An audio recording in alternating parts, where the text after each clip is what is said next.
Hello friends, அனைவருக்கும் வணக்கம். இந்த எபிசோடில் கொஷின், நம்ம இந்திய அரசியல் சாசனத்தில் எத்தனை பகுதிகள் இருக்குது, அதாவது parts. How many parts are there in our Indian constitution? இதுக்கான பதில், there are 25 parts in our constitution. 25 பகுதிகள் இருக்குது. ஆனால் நீங்கள் அந்த நியூமரல்ஸ் பார்த்தீங்கன்னா 22 வரைக்கும் தான் இருக்கும். இதில் பகுதி 7 ஆல்ரெடி நீக்கியாச்சு. பகுதி 4க்கு 4A அப்படின்னு ஒன்று இருக்குது. அதே போல் பகுதி 9க்கு 9A 9B அப்படின்னு 2 இருக்குது எக்ஸ்ட்ரா. அதே போல் பகுதி 14 அதுக்கு 14Aன்னு ஒன்று இருக்குது. ஆக நியூமரல்ஸ் பார்த்தீங்கன்னா உங்களுக்கு 22 வரைக்கும் தான் இருக்கும். பட் மொத்தத்தில் 25 பார்ட்ஸ் இருக்குது. அடுத்த கொஸ்டின், எத்தனை அட்டவணைகள் இருக்குது, அதாவது ஷெட்யூல்ஸ். 12 ஷெட்யூல்ஸ் இருக்குது.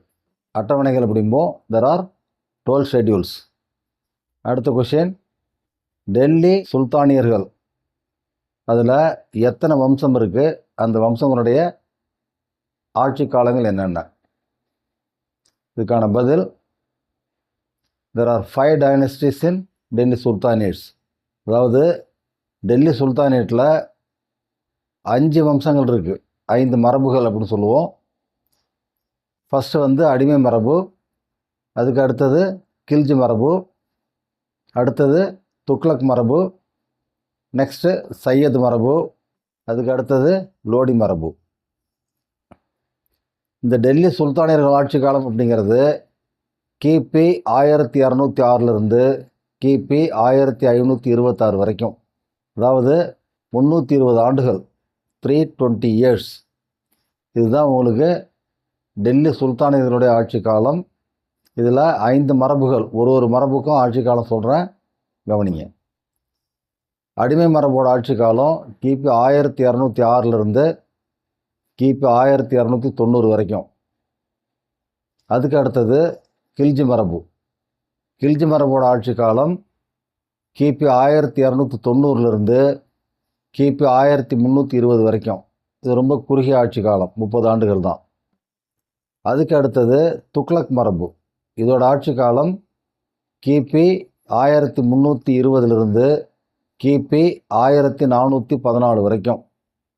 இது கொஞ்சம் பெரிய பீரியடு. இருக்கிறதுலையே இந்த 5 மரபுகள்லேயே ரொம்ப காலம் ஆட்சி பண்ண மரபு இந்த மரபு தான். அதுக்கு அடுத்தது சையத் மரபு. இதனுடைய ஆட்சி காலம் கிபி 1414 கிபி 1451 வரைக்கும். அதுக்கு அடுத்தது லோடி மரபு. லோடி மரபோட ஆட்சி காலம் கிபி 1451 கிபி 1526 வரைக்கும். இந்த கிபி 1526 லோடி மரபு முடிஞ்சு போகிறதுக்கு முக்கியமான சம்பவமாக இருக்கிறது முதலாவது பானிப்பட்டு போர். அந்த முதலாவது பானிப்பட்டு போரில் பாபர் இந்தியாவில் முகலாயர் ஆட்சியை நிறுவுவார். முதலாவது பானிப்பட்டு போரில் பாபருக்கும் இப்ராஹிம் லோடிக்கும் சண்டை நடக்குது. இப்ராஹிம் லோடி தான் லோடி மரபோட கடைசி மன்னர். அந்த சண்டையில் ஜெயிக்கிறது பாபர். அதுக்கப்புறம் முகலாயர் ஆட்சி தொடங்குது இந்தியாவில். அடுத்த கேள்வி, அவுரங்கசீப் காலம் வரைக்கும் முகலாய மன்னர்களுடைய ஆட்சி காலம் என்ன? இதற்கான பதில், முகலாய மன்னர்களில் முதல் மன்னர் பாபர். அவர் தான் இங்கே முகலாய வம்சத்தை தோற்றுவிக்கிறாரு. அவருடைய ஆட்சி காலம் கிபி 1526 கிபி 1530 வரைக்கும். அதுக்கு அடுத்தது அவருடைய பையன் ஹுமாயூன் ஆட்சி செய்கிறாரு. அவருடைய ஆட்சி காலம் கிபி 1530 கிபி 1540 வரைக்கும். அதுக்கப்புறம் ஒரு 15 ஆண்டுகள் ஹுமாயூனோட ஆட்சி இருக்காது. அதுக்கப்புறம் கிபி 1555 திரும்ப ஹுமாயூன் ஆட்சி செய்வார். அது ரொம்ப குறுகிய காலத்துக்கு, லெஸ் தென் 1 year. அடுத்தது 1556 அக்பருடைய ஆட்சி காலம். அவருடைய ஆட்சி காலம் 1605 வரைக்கும். அக்பருக்கு அடுத்தது அக்பருடைய பையன் ஜஹாங்கீருடைய ஆட்சி காலம். அவருடைய ஆட்சி காலம் கிபி 1605 கிபி 1627 வரைக்கும். அதுக்கப்புறம் அவரோட பையன் ஷாஜகான் ஆட்சி செய்வார். அவருடைய ஆட்சி காலம் 1627 1658 வரைக்கும். இப்போ 1658 ஷாஜஹான் சிறையில் இருப்பார். சுமாராக ஒரு 7 to 8 ஆண்டுகள். அதாவது கிபி 1666 வரைக்கும் அவர் சிறையில் இருப்பார். அவரை சிறையில் வைக்கிறது அவருடைய பையன் அவுரங்கசீப் தான். அவரை சிறையில் வச்சுட்டு அவுரங்கசீப் ஆட்சி செய்வார். அவுரங்கசீப்போட ஆட்சி காலம் கிபி 1658 கிபி 1707 வரைக்கும். அதுக்கப்புறம் வர முகலாய மன்னர்களை நாம் லேட்டர் முகல்ஸ் அப்படிம்போம். இப்போ அடுத்த கேள்வியை பார்ப்போம். தேர்தல் ஆணையத்தை பற்றி நம்மளோட இந்திய அரசியல் சாசனத்தில் எந்த பகுதியில் குறிப்பிடப்பட்டிருக்கு? அதுக்கான பதில் பார்ட் 15. இப்போ அடுத்த கேள்வியை பார்ப்போம். நமது இந்திய அரசியல் சாசனத்தில் பணியாளர் தேர்வாணையம் எந்த பகுதியில் குறிப்பிடப்பட்டிருக்கு? இந்த பணியாளர் தேர்வாணையம் அப்படிங்கிறது சென்ட்ரல் கவர்மெண்ட் அண்ட் ஸ்டேட் கவர்மெண்ட்டுக்கு எம்ப்ளாயீஸ் செலக்ட் பண்ணுறாங்க இல்லைங்களா? இந்த போட்டித் தேர்வுகள்லாம் இப்போ அவங்க மூலமாக தான் எழுதுகிறோம். UPSC எக்ஸாம்லாம் அந்த சர்வீஸ் கமிஷன் தான் நடத்துகிறாங்க. அது எந்த பார்ட்டில் குறிப்பிடப்பட்டிருக்கு அப்படின்னா பார்ட் 14. அதே போல் பார்ட் 14A உங்களுக்கு தீர்ப்பாயம் இருக்குது. அடுத்த கொஷின், இந்திய அரசியல் சாசனத்தை திருத்தறதுக்கான வழிமுறைகள் எந்த ஆர்டிக்கலில் உங்களுக்கு விவரிக்கப்படுது? அதாவது article for the amendment of constitution. இதுக்கான பதில் ஆர்டிக்கல் 368. அது எந்த பார்ட்டில் இருக்குது அப்படின்னா பார்ட் 20, 20வது பகுதியில் இருக்குது அது. அடுத்த கொஷின், மின்னியலில் மின்சாரத்தோட ரெசிஸ்டன்ஸ், அதாவது மின் தடை அப்படிம்போம், அந்த மின் தடையோட அலகு என்ன? அதுக்கான பதில் ஓம். அடுத்தது, மின் அழுத்தத்தோட அலகு என்ன? மின் அழுத்தத்தோட அலகு வோல்ட். அது கேபிட்டல் விங்கிற லெட்டர் கேபிட்டலில் போட்டு குறிப்பிடுவோம். அதே போல் ரெசிஸ்டன்ஸுக்கு கேபிட்டல் ஆரில் நாம் குறிப்பிடுவோம். அடுத்த கேள்வி, மின் தடைகள் தொடர் இணைப்பில் இருக்கும்பொழுது அதனுடைய தொகுபயன் என்ன? அதாவது டோட்டல் அவுட்புட் ரெசிஸ்டன்ஸ் என்ன? இதற்கான பதில் it is the sum of the resistance of the resistors connected in series. அதாவது எத்தனை மின் தடைகளை நாம் தொடர் இணைப்பில் இணைக்கிறோமோ அந்த மின் தடைகளுடைய அளவுகளை அப்படியே கூட்டிக்க வேண்டியது தான். இப்போ உதாரணத்துக்கு ஒரு 4 மின் தடைகளை தொடர் இணைப்பில் இணைக்கிறோம். அதோட values R1, R2, R3 and R4 அப்படின்னா அதோட டோட்டல் அவுட்புட் ரெசிஸ்டன்ஸ் வந்து உங்களுக்கு R is equal to R1 plus R2 plus R3 plus R4 அப்படின்னு எழுதுவோம். இதுதான் அதனோட வேல்யூ.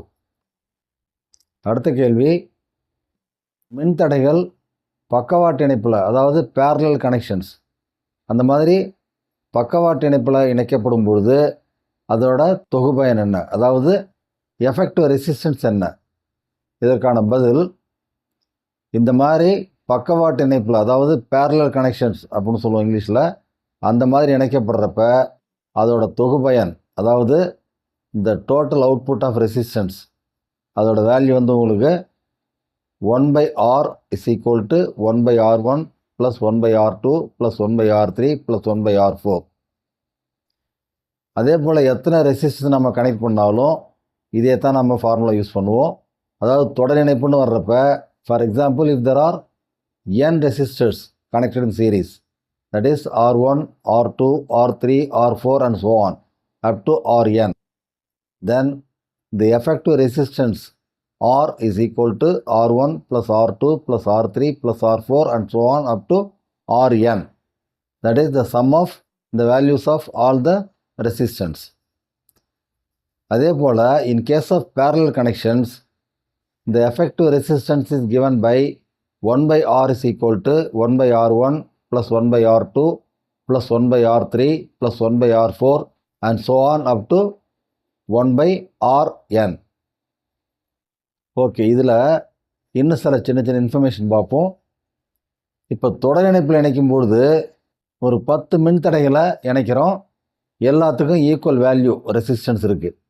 இதோட அவுட்புட் உங்களுக்கு 1 ஓம் அப்படின்னா ஒரு ரெசிஸ்டன்ஸோட மின்தடை எவ்வளவு? இதுக்கான பதில் 1/10 ஓம். அதே போல் ஒரு நம்பர் ஆஃப் ரெசிஸ்டன்ஸ் எடுத்துக்கிறோம். உதாரணத்துக்கு there are n ரெசிஸ்டன்ஸ், எல்லாத்துக்குமே அந்த மின்தடையோட அளவு ஈக்குவல். இப்போ இதை பூரா நம்ம தொடர் இணைப்பில் இணைக்கும்போது அதனுடைய அவுட்புட் ரெசிஸ்டன்ஸ் வந்து உங்களுக்கு 1 ஓம் அப்படின்னா ஒரு ரெசிஸ்டன்ஸோட வேல்யூ என்ன இருக்கும் அப்படின்னா இட் இஸ் 1/n. இப்போ அடுத்த கேள்வி, மின்னழுத்தம், மின்னோட்டம் மற்றும் மின்தடை, அதாவது வி, ஐ அண்ட் ஆர். விங்கிறது மின்னழுத்தம் வோல்ட், ஐங்கிறது மின்னோட்டம் ஆம்பியர், அண்ட் ஆர் அப்படிங்கிறது ரெசிஸ்டன்ஸ். இது மூணுக்கும் உள்ள தொடர்பு என்ன அப்படின்னா இதற்கான பதில் V is equal to IR. அதாவது the value of voltage is equal to the product of I and R. அடுத்த கேள்வி, இயக்க ஆற்றல் எப்படிம்போம்? கைனடிக் எனர்ஜி, அதை கணக்கிறதுக்கான ஃபார்முலா என்ன? இதுக்கான பதில் ½ × mv². இந்த இடத்துல m அப்படிங்கிறது மாஸ், விங்கிறது வெலாசிட்டி. இப்போ இது கேள்வி வேறு மாதிரியோட கேட்பாங்க. அதாவது இயக்க ஆற்றல் அப்படிங்கிறது ஒரு மாறாத நிறைவுடைய ஒரு பொருளுக்கு, that is the mass is constant.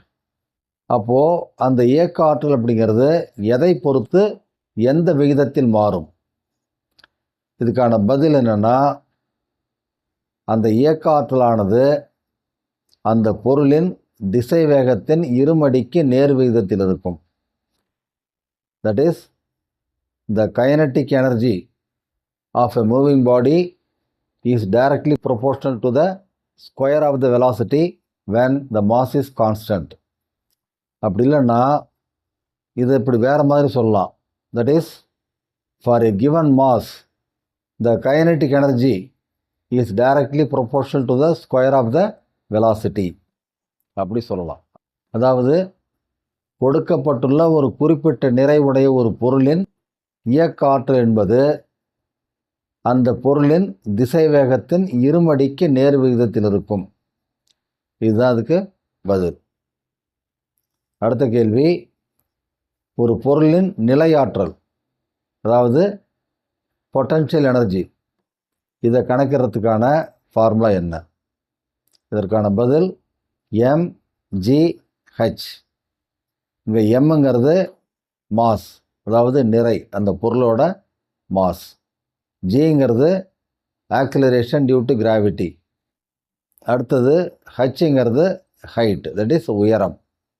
இதில் உங்களுக்கு அடுத்த குறிப்பு என்னென்னா அந்த பொருளில் இருக்கக்கூடிய ஆற்றலின் மொத்த அளவு எப்போதுமே மாறாது, எப்போதுமே கான்ஸ்டண்ட்டாக இருக்கும். அதாவது இயக்க ஆற்றல் கூடும்பொழுது நிலையாற்றல் குறையும், அதே போல் இயக்க ஆற்றல் குறையும் பொழுது நிலையாற்றல் கூடும். ஆக எந்த நேரத்தில் பார்த்தாலும் உங்களுக்கு இயக்க ஆற்றல் ப்ளஸ் நிலையாற்றல் இது ரெண்டும் சேர்ந்து உங்களுக்கு எப்போவுமே சமமாக இருக்கும். இதை தான் நீங்கள் ஆற்றல் மாறா கோட்பாடு அப்படின்னு படிச்சிருப்பீங்க. Law of conservation of energy அப்படிம்போம். அடுத்த கேள்வி, இப்போ கோள்கள் சூரியனை சுற்றி வருது. அப்படி சுற்றி வரும்பொழுது சிறும தொலைவு, பெரும தொலைவு அப்படின்னு உங்களுக்கு 2 பொசிஷன் இருக்கும். இதில் எந்த இடத்துல உங்களுக்கு இயக்க ஆற்றல் அதிகம், எந்த இடத்துல நிலையாற்றல் அதிகம், இதுதான் கேள்வி. இப்போ சிறும தொலைவில் வரும்பொழுது, அதாவது when the planet is near to the sun, சூரியனுக்கு அருகாமையில் பிளானட் வரும்பொழுது உங்களுக்கு அந்த பிளானட்டோட இயக்கம் அதிகமாக இருக்கும், அதனுடைய சுற்றுப்பாதையில் அதனுடைய வேகம் அதிகமாக இருக்கும். அதனால் அந்த சிறும தொலைவில் இயக்க ஆற்றல் அதிகம். அதே போல் பெரும தொலைவில், அதாவது சூரியனிலிருந்து அந்த கோள் ரொம்ப தூரத்தில் இருக்கும், அந்த பெரும தொலைவில் அந்த சுற்றுவட்ட பாதையில் கோளின் வேகம் கம்மியாக இருக்கும். அதனால் பெரும தொலைவில் அந்த கோளின் இயக்க ஆற்றல் குறைவாக இருக்கும். இப்போ இந்த சிறும தொலைவை பெரிஜி அப்படிம்போம், பெரும தொலைவை அப்போஜி அப்படிம்போம். அடுத்த கேள்வி, ஒரு பொருளை செங்குத்தாக மேல் நோக்கி தூக்கி எறிகிறோம். இப்போ நேராக மேலே போயிட்டு திரும்ப அது கீழே வரும். அப்போது ஒரு குறிப்பிட்ட உயரத்தில் அதனுடைய மேல்நோக்கு திசைவேகம் v m/s அப்படின்னா அதே பாயிண்டில் அது கீழ் நோக்கி வரும்பொழுது அதனுடைய திசைவேகம் என்னவாக இருக்கும்? இதுக்கான பதில் அதே v m/s தான் இருக்கும். ஒரு பொருள் மேல் நோக்கி பயணிக்கும் பொழுது ஒரு குறிப்பிட்ட புள்ளியில் அதனுடைய மேல்நோக்கு திசைவேகம் என்னவோ அதே திசைவேகத்தில் தான் அந்த புள்ளியை கடந்து அது கீழ் நோக்கி வர்றப்ப அந்த புள்ளியில் அதனுடைய திசைவேகம் இருக்கும். அதாவது எந்த வெலாசிட்டியோட அந்த பொருளை பூமியிலேருந்து நம்ம ப்ரொஜெக்ட் பண்ணுறோமோ அதே வெலாசிட்டியோட அது பூமி வந்து கீழே அடிக்கும். ஆக ஒரு குறிப்பிட்ட ஹைட்டில் அந்த பொருளோட மேல்நோக்கு திசைவேகம் என்னவோ அதே திசைவேகம் தான் அந்த ஹைட்டில் அது கீழ் நோக்கி வரும்போது இருக்கும். இப்போ அடுத்த கேள்வி, ஒரு பொருள் ஒரு குறிப்பிட்ட உயரத்திலிருந்து தானாகவே கீழே விழும் பொழுது அந்த மொத்த உயரத்தை கணக்கிறதுக்கான ஃபார்முலா xt² அப்படின்னா அந்த எக்ஸோட மதிப்பு என்ன? இதுதான் கேள்வி. அந்த ஹைட் அப்படிங்கிறது இந்த இடத்துல எஸ் அப்படின்னு குறிப்போம். இந்த இடத்துல நாம் இந்த ஃபார்முலா பயன்படுத்துறது தானாக கீழே விழும் பொருள், அதுக்கு தான். அதாவது ஃபார் ஃப்ரீலி ஃபாலிங் பாடி, அதுக்கு தான் இந்த ஃபார்முலா யூஸ் பண்ணுவோம். இந்த இடத்துல இதுக்கான பதில் 4.9. அந்த எக்ஸோட மதிப்பு 4.9. ஸோ அந்த டோட்டல் ஹைட் அப்படிங்கிறது 4.9 × t². அதாவது s = 4.9 × t². இந்த இடத்துல மேலிருந்து அந்த பொருள் கீழே வர்றதுக்கு 10 செகண்ட்ஸ் எடுத்துக்குது அப்படின்னா இப்போ அந்த ஹைட் எவ்வளோ இருக்கும் அப்படிங்கிறது தான் கேள்வி. இப்போ இந்த ஹைட்டுக்கான ஃபார்முலா இந்த இடத்துல s = 4.9 × t². t 10 அப்படிங்கிறப்ப 4.9 × 100 = 490 மீட்டர். ஓகே, இப்போ அடுத்த கொஷின், மனித மூளையில் இருக்கும் செல்கள் என்னென்ன? இப்போ இதற்கான பதில் அங்கே 4 வகையான செல்கள் இருக்குது. ஒன்று நியூரான். இதோட வேலை என்னென்னா நம்மளை இயக்கிறதே அந்த செல்கள் தான். அதாவது சிக்னல்ஸ் அனுப்புறது, உத்தரவு பிறப்பிக்கிறது, அந்த செயல்பாடு, அதாவது நம்மளோட ஃபங்க்ஷன்ஸுக்கு இந்த செல்கள் தான் ஆதாரமாக இருக்குது. அடுத்தது கிளியல் அப்படிம்போம், GLIAL, கிளியல். இதோட ஃபங்க்ஷன் என்னென்னா அந்த மூளைக்கு ஸ்ட்ரக்சரை கொடுக்கறது. இந்த மூளையோட அமைப்புன்னு சொல்கிறோம் இல்லையா, வடிவம், அந்த ஸ்ட்ரக்சரை கொடுக்கறது. அடுத்தது அந்த நியூரான் செல்கள் இருக்கு இல்லைங்களா, அதுக்கு பூரா ஒரு இன்சுலேஷனை கொடுத்து இன்ஃபெக்ஷன்ஸ்லேருந்து பாதுகாக்கும். அதாவது ஒரு நோய் எதிர்ப்பு தன்மையை உருவாக்கும். இதுதான் அந்த செல்களுடைய ஃபங்க்ஷன். அடுத்தது ஆலிகோடென்ட்ரோசைட்ஸ். இந்த ஓலிகோடென்ட்ரோசைட்ஸோட வேலை சிக்னல்ஸை ஃபாஸ்ட்டாக அனுப்புறது, மேலும் நியூரான்ஸ்க்கு ஒரு பாதுகாப்பை கொடுக்கும். அதாவது இன்ஃபெக்ஷன்ஸ் எதுவும் ஆகாத அளவுக்கு அதை பாதுகாக்கும். அதாவது நோய்கள்லேருந்து அதை பாதுகாக்கும். அடுத்தது மைக்ரோகிளியா. இந்த செல்களோட வேலையும் ஒரு லோக்கல் இம்யூன் சிஸ்டத்தை உருவாக்குறது மூளைக்கு. அதாவது மூளைக்கு நோய் எதிர்ப்பு சக்தியை கொடுக்கறது இந்த மைக்ரோகிளியாவோட வேலை. அதாவது நம்ம மூளையோட செயல்பாடுகள், மூளைக்கான பாதுகாப்பு, அந்த மூளைக்கான நோய் எதிர்ப்பு சக்தி, இதையெல்லாம் கொடுக்கறது 4 வகையான செல்கள். ஒன்று நியூரான், அடுத்தது கிளியல், அடுத்தது ஓலிகோடென்ட்ரோசைட்ஸ், மற்றொன்று மைக்ரோகிளியா. ஓகே ஃப்ரெண்ட்ஸ், கவனித்தமைக்கு மிக்க நன்றி. அனைவருக்கும் வணக்கம். உங்கள் கருத்துக்களை கமெண்ட் மூலம் சொல்லுங்கள். உங்கள் விருப்பத்தை லைக் மூலம் சொல்லுங்கள். மற்றவர்களின் நன்மைக்காக ஷேர் செய்யுங்கள். எங்களை ஊக்கப்படுத்த சப்ஸ்கிரைப் செய்யுங்கள். அனைவருக்கும் நன்றி.